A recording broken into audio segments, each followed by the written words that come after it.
happy. Be healthy. Be your best.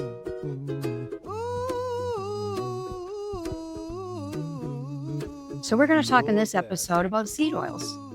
People go to the grocery store every day and they look and there's so many choices. Which one to get? Safflower oil, corn oil, vegetable oil, Crisco. There's so many choices that they can make. But there's a very interesting history about seed oils.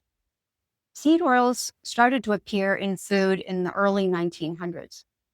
Procter & Gamble wanted a cheaper source than animal fat to make their soap.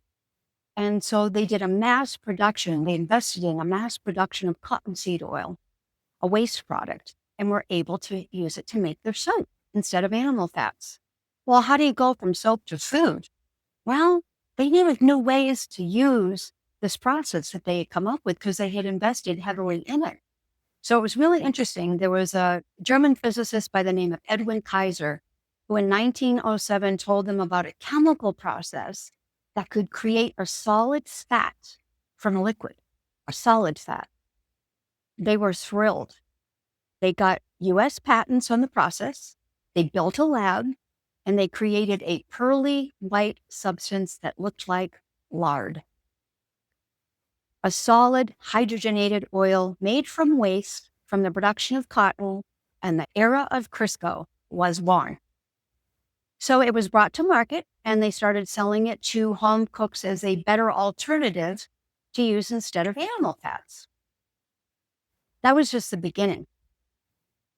There were unfounded fears about saturated fat that started to change the way that Americans viewed fat, okay? Food manufacturers capitalized on those fears.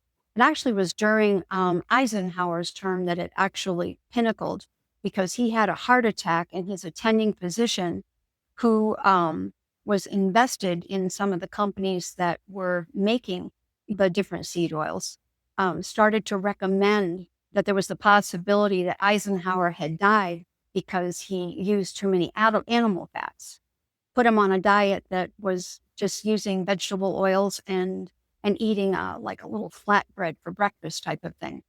So around that time period, the fear of animal fats was unfounded fears because there weren't any actual studies on it at the time. It just changed the way that Americans use fat. So, like I said, the food manufacturers capitalized on the fear and they produced cheaply made, highly processed oils out of plant foods and called it healthy heart vegetable oil. Soybeans came in around the 1930s, and by the 1950s, soybean oil became the most popular oil in the country. If you keep going, you can add canola oil, corn oil, sunflower oil, add it to Crisco, and here you have it. You've got everything that you see on the shelves today. At the same time, there was an interesting shift in people's personal habits when they started eating more and more convenience foods. And guess what the companies used to make convenience foods? Well, they did the same thing that Procter & Gamble did when they tried to figure out what to do with cottonseed oil. They went the lucrative, more profitable route and ended up using seed oils. So people rapidly started eating more seed oils with the convenience foods. Same thing with restaurants. Restaurants started using seed oils in all of the restaurants as well. So there you have it. The greatest change in human diet in 150 years with an unfavorable omega-3, omega-6 ratio. What is that about? Well, there's supposed to be a proper ratio there. And with seed oils, the ratio is skewed, which can affect health. The process of making the seed oils tells a lot too. They have to be refined, bleached, deodorized before humans can even consume them. Chemicals are used to deodorize the oils. This produces trans fats. More chemicals are used to get the color where it's more appealing. So why does the American Heart Association claim they're better for you? Now, that's a serious question. And there's a lot of documents that show that the balance of omegas is crucial for health. And the industrial seed oils are incredibly high in omega-6 fatty acids. Sometimes the ratio in those oils is 75-1. Not heart healthy, not healthy, period. This can lead to systemic inflammation in the body. And since inflammation is the root of most diseases, one simple way to start cutting down on the possibility of getting some of those diseases is to avoid industrial seed oils. It's totally devoid of nutrients, and it's full of oxidized fat that produces free radicals in the body. And free radical damage is known to be a really big player in cancer, autoimmune diseases, rheumatoid arthritis, cardiovascular problems, and neurodegenerative diseases. Quite a list.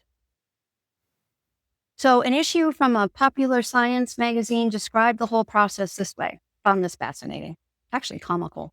What was garbage in 1860 was fertilizer in 1870, cattle feed in 1880, and started to become table food and other things by 1890. Quite a legacy. In 1961, the American Heart Association advice to limit saturated fat was adopted by the US government, and then that went around the world. It was also adopted by the World Health Organization. This was taking into account that the American Health Association had a significant conflict of interest because in 1948, it received $1.7 million from Procter & Gamble to endorse their products, to say that Crisco was healthy, and to pretty much advertise that as being the best way to eat. That would be upwards of 20 million today. And that launched them from a very small organization to a much bigger organization. Of interest is the fact that Americans have increased their consumption of these oils by just under 90% from 1970 to 2014. And that was 11 years ago. You can only imagine what it is now. That continues to profit Procter & Gamble, and it continues to make it where the American Heart Association is taken as the one that has the most information that is official on the subject. So we have a couple of things that we do in our office when we test people. We can see if olive oil is bothering their system, corn oil, soybean oil, canola oil, safflower oil. Why olive oil and sometimes avocado oil shows up? Why those? Because those are fairly healthy. Because a lot of times what the producers do with those is they cut them with seed oil, and they can be actually 50% or more those industrial seed oils. So you have to be really careful when you do your olive oil and avocado oil to make sure that the source is good. And even look into it when it says pure, cold pressed. Those labels does not make it where they can't cut it with seed oils. So be very careful with your olive oil and your avocado oil. We like to look at people's heart views, circulatory views, joint views, lymphatic views, digestive views, because a lot of times that's where reports that come out show that the seed oils have been affecting. So I encourage people to do avocado oil, make sure it's good oil, olive oil, make sure it's good quality, just olive oil, butter, especially grass-fed. The body knows what to do with it. Ghee is another good source. Coconut oil, antibacterial, antifungal, anti-parasitic, can only be used by the liver for energy. It's another good source of a good fat. So when you're at the store, take a second look at those seed oils. They aren't good for the health. Try to come up with healthier ways to cook with the oils that we mentioned. Maybe a first step is to cut them out at home, but then even be picky about where you eat and what you eat as far as fast foods and convenience foods. There are sites online now that are showing restaurants that don't use seed oils. That's a good one. So literally, the health of your heart, the health of your body is in your hands, depending on what you cook with, what you eat, what you pick at the store. So I hope this has helped you some with the history of seed oils. I look forward to talking to you in the next episode.